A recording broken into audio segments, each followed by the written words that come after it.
जय गुरुजी। शुक्राना गुरुजी। सारी संगत को जय गुरुजी।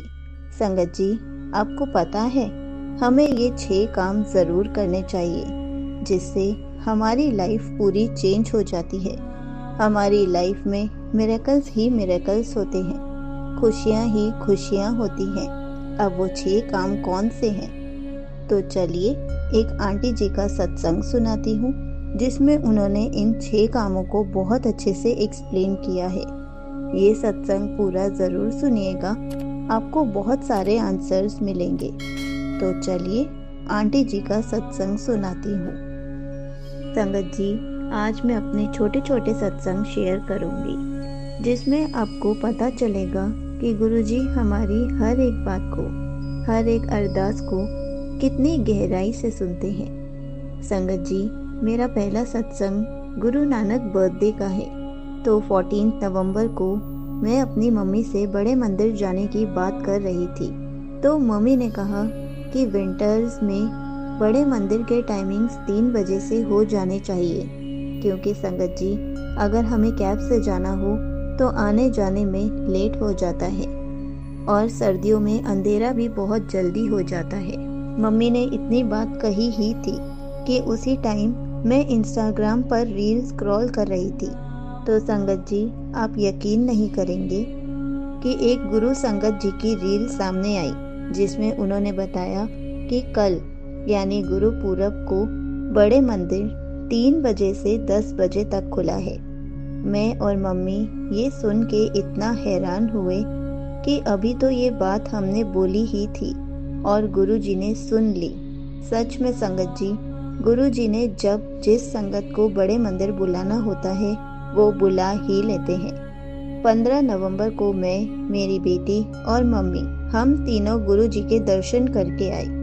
बहुत अच्छे दर्शन हुए और उस दिन मेरी बेटी को भी अलग लंगर प्रसाद की थाली मिली जो अभी 4 इयर्स की ही है। शुक्राना गुरुजी। संगत जी, अब मैं अपना दूसरा सत्संग सुनाती हूँ। जब पॉल्यूशन की वजह से ऑनलाइन क्लासेस चल रही थी स्कूल्स में, तो एक दिन मुझे अपनी बेटी के स्कूल जाना था, अपना और बेटी का आधार कार्ड लेकर। संगत जी, उस दिन मुझे मेरा आधार कार्ड मिल ही नहीं रहा था। जहाँ मेरी सारी आईडीज पड़ी होती हैं वहाँ बाकी सारी आईडीज पड़ी थी, सिर्फ आधार कार्ड ही नहीं था। मैं बहुत टेंशन में आ गई कि कहाँ होगा। स्कूल जाने के भी वही टाइमिंग्स थे। मेरी मम्मी ने मेरी बेटी से गुरुजी को प्रे करने के लिए कहा, गुरुजी मम्मी का आधार कार्ड मिल जाए। और मैंने भी मन ही मन गुरुजी को कहा कि प्लीज़ गुरुजी कोई थॉट माइंड में डाल दीजिए कि कहाँ ढूंढूं। तभी संगत जी विदिन 5 मिनट्स मुझे याद आया कि मैंने अपना आधार कार्ड अपनी भाभी को दिया था जब हम सितंबर में आउट ऑफ दिल्ली गए थे। तब से कार्ड उन्हीं के पास ही है। जब मैंने अपनी भाभी से कंफर्म किया तो पता चला कि मेरा आधार कार्ड उन्हीं के वॉलेट में है। मैंने गुरुजी का बहुत शुक्राना किया। एक बात और बताना चाहूँगी कि जितनी देर मुझे आधार कार्ड ढूंढने में लगी तो इसमें भी गुरुजी की ही मर्जी रही होगी। शायद वो मुझे उस टाइम घर से निकलने नहीं देना चाहते थे। शायद इसमें भी उन्होंने मेरा कोई कष्ट काटा होगा। संगत जी, अब मैं अपना तीसरा सत्संग शेयर करती हूँ। संगत जी, मेरी बॉडी पर एक दाना सा हो गया था जो बहुत पेनफुल था। वो मुझे बाल तोड़ लग रहा था। तो मैं बहुत डर गई क्योंकि मैंने सुना था कि अगर वो खुद से नहीं ठीक होता तो ऑपरेट कराना पड़ता है। मैंने गुरुजी से प्रे की, गुरुजी मुझे ऑपरेशन के चक्कर में नहीं पड़ना। आप अपने आप जल प्रसाद से और चंदन तिलक से और होम रेमेडीज से ही ठीक कर देना। रोज प्रे करती थी और गुरुजी का जल प्रसाद पीती भी थी और उस जगह पर लगाती भी थी। जो भी होम रेमेडीज करती थी गुरुजी का मंत्र जाप करके करती थी। संगत जी, सच में मेरी वो प्रॉब्लम 4-5 डेज में ठीक हो गई, वो भी विदाउट एनी मेडिसिन। ये सिर्फ और सिर्फ हमारे गुरुजी की ही महिमा है और उनका ही आशीर्वाद है। संगत जी, गुरुजी के जल प्रसाद, चंदन तिलक और उनके ब्लेस्ड मंत्र जाप में बहुत शक्ति है। हमें सिर्फ गुरु जी पर विश्वास रखना है और अपने लाइफ की डोर गुरु जी को सरेंडर कर देनी है। उसके बाद गुरु जी हमारी प्रॉब्लम्स को खुद देख लेते हैं, हमारी लाइफ में मिरेकल्स करते रहते हैं। यहीं पर आंटी जी के सत्संग समाप्त होते हैं।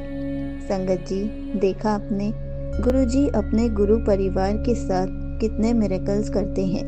हम हमेशा गुरु जी के चंदन के तिलक की महिमा, जल प्रसाद की महिमा और मंत्र जाप के बारे में सुनते ही रहते हैं। साथ में अगर कोई मेडिसिन ले रहे हैं तो वो भी गुरु जी से ब्लेस करके जल प्रसाद के साथ लें, तो हमारे सारे कष्ट रोग दूर हो जाते हैं। हमें गुरु जी इतनी सारी ब्लेसिंग्स देते हैं, लेकिन हम तब भी ये सब चीज़ें रोज़ नहीं कर पाते। लेकिन अगर हमें मिरेकल्स देखने हैं, हमें ये 6 काम ज़रूर करने चाहिए।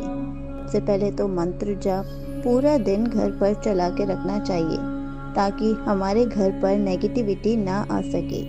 दूसरा, हमें जल प्रसाद पूरे परिवार को पिलाना चाहिए ताकि हमारे रोग धीरे धीरे ठीक हो सके और हमें कोई नए रोग ना लगे। तीसरा, हमें गुरु जी का चंदन का तिलक भी रोज़ करना चाहिए। हमें जहाँ भी जो भी प्रॉब्लम है, पहले गुरु जी को चंदन का तिलक लगाना चाहिए और उसी फिंगर से अपने अफेक्टेड एरिया पर, अपने दर्द वाली जगह पर चंदन का तिलक उसी फिंगर से लगाना चाहिए ताकि हमें जल्दी से जल्दी आराम मिल सके। चौथा, अगर हम कोई मेडिसिन खाते हैं तो वो पहले हमें गुरु जी के स्वरूप के साथ टच करके रख देनी चाहिए। साथ में एक ग्लास में जल को भरकर और ढककर गुरु जी के स्वरूप के साथ टच करके रख देना चाहिए और फिर बाद में वही मेडिसिन गुरु जी के जल प्रसाद के साथ खानी चाहिए ताकि हमारे रोग गुरु जी जड़ से ख़त्म कर दे, हमें न्यू लाइफ ब्लेस कर दे। ये सब काम धीरे धीरे होते हैं, लेकिन गुरु जी सब ठीक कर देते हैं। सारी प्रॉब्लम्स को, सारे रोगों को जड़ से ख़त्म कर देते हैं। पांचवा, हमें अपने लाइफ की डोर को गुरु जी को सरेंडर कर देना चाहिए, क्योंकि जब गुरु जी हमारी लाइफ की डोर संभालेंगे तो हमारी लाइफ में सिर्फ मिरेकल्स ही मिरेकल्स होंगे। छठा काम, आखिरी काम, जो कि हमें गुरु जी पर आंख बंद करके विश्वास करना है कि गुरु जी जो करेंगे हमारे लिए अच्छा करेंगे। हम ये 5 काम अगर विश्वास के साथ करेंगे तो गुरु जी हमारा विश्वास कभी भी टूटने नहीं देंगे। इसलिए ये 6 काम हमें ज़रूर करने चाहिए, जिससे गुरु जी हमारी लाइफ में हैप्पीनेस भर देंगे। हमारी लाइफ में सिर्फ मिरेकल्स ही मिरेकल्स होंगे। इसलिए संगत जी, अगर आपने अभी तक ये 6 काम करने स्टार्ट नहीं करे हैं तो जल्दी से करना शुरू कर दीजिए और फिर गुरु जी के मिरेकल्स देखिए। जय गुरु जी। शुक्राना गुरु जी।